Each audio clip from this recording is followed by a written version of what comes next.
In a moment of madness, I surrendered to an embrace that promised to erase the chaos, if only for a heartbeat. My name is Emily, and I confess to seeking refuge in the arms of a man who was not my husband. This chapter is a confession, a raw and unfiltered glimpse into the tumult of a heart caught in the throes of a maelstrom. As the fabric of my life unravels, join me in the reckoning of a moment's passion, a diversion from a reality too crushing to face. Together, we'll walk the razor's edge between fidelity and desire, between the sanctity of marriage and the escape found in another's. Chapter 4. I slept with the village, Hunk, and don't know if I should tell my husband. You'd think growing up in a place where the biggest scandal was Mrs. Cooper's prize rose going missing, I'd have learned something about dealing with secrets. But nothing in this quaint English village life prepared me for this, for the searing possibility that my husband might be more than just my partner, that he might share more than just my bed, but my blood. The day was cruelly ordinary, the sun casting a mocking glow over the flowers in our garden, as I grappled with the newfound knowledge of who Mark and I might truly be.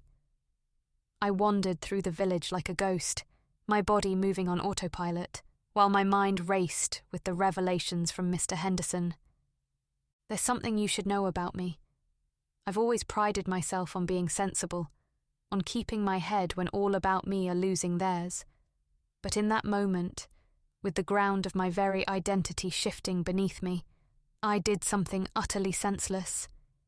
His name was James. He was the kind of man who could set your pulse racing with just a glance, the kind who seemed to stride through the pages of a romance novel and into the real world. The village hunk, they called him. He had always been just a fixture of the village to me, a part of its charm. But today, as he stood there by the baker's shop, tipping his hat with a smile that could melt butter, he was a lifeline. "James!" I called out, my voice steadier than I felt. He turned, that ever-present smile widening as he saw me. I walked towards him, my heart pounding, my mind screaming that I was about to make a terrible, terrible mistake. We talked. He was easy to talk to, always had been. But as the words spilled from me, confessions of the turmoil within, his eyes changed. They darkened with something like understanding, like recognition of the pain that was coiling tight in my chest. And then, it happened. We were walking along the river, the same path I'd wandered 100 times with Mark, and suddenly James's hand was on mine. His touch was electric, a jolt that set my senses aflame. Before I knew it, we were at his place, a small cottage just outside the village, and I was in his arms. I won't go into details, some things are sacred even now, but it was as if I were outside my body, watching as I sought solace in the arms of another.